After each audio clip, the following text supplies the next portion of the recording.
Kali ini kita akan coba bedah psikologi di balik kecanduan judi. Kenapa sih orang terus main judi padahal udah rugi banyak? Kita semua pasti pernah dengar ceritanya kan? Anehnya, mereka tahu kok kalau kalah, tapi hasrat buat main lagi itu buat banget. Sebenarnya apa yang terjadi?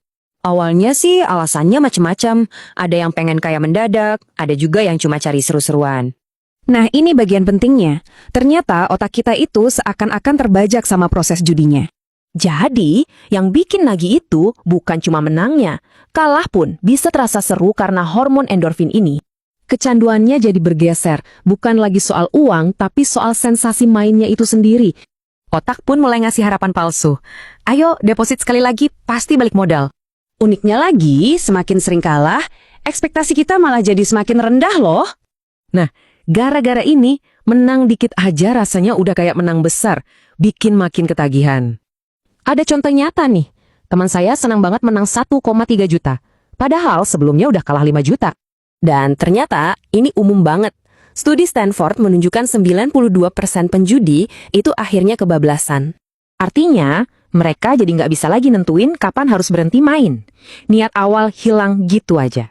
Tapi, tunggu dulu. Judi online itu beda. Ini bukan cuma soal permainan untung-untungan biasa. Kalau judi biasa itu untung-untungan, judi online itu seringnya emang sistem yang sengaja dibikin buat nipu. Persentase menang kalahnya itu udah diatur sama bandar. Jadi ya, ini bukan game, tapi penipuan. Ya logikanya sederhana aja sih, mana ada bandar yang mau rugi. Mereka pasti selalu menang. Bahayanya lagi, ini seringkali dikombinasikan dengan pinjol. Jadilah kombinasi maut, judol, plus pinjol. Rencananya sih simpel di kepala mereka, pinjem duit dari pinjol, deposit, menang besar, lalu lunasin utang. Tapi kenyataannya, bandar itu udah pasti menang. Sistemnya emang dirancang begitu dari awal. Akhirnya, uang pinjaman ludas, utang pinjol numpuk, aset dijual, dan akhirnya dijauhi sama semua orang. Terus gimana caranya menang di sistem yang emang sengaja dibikin supaya kita kalah? Jawabannya cuma satu. Satu-satunya cara untuk menang, ya jangan pernah main sama sekali.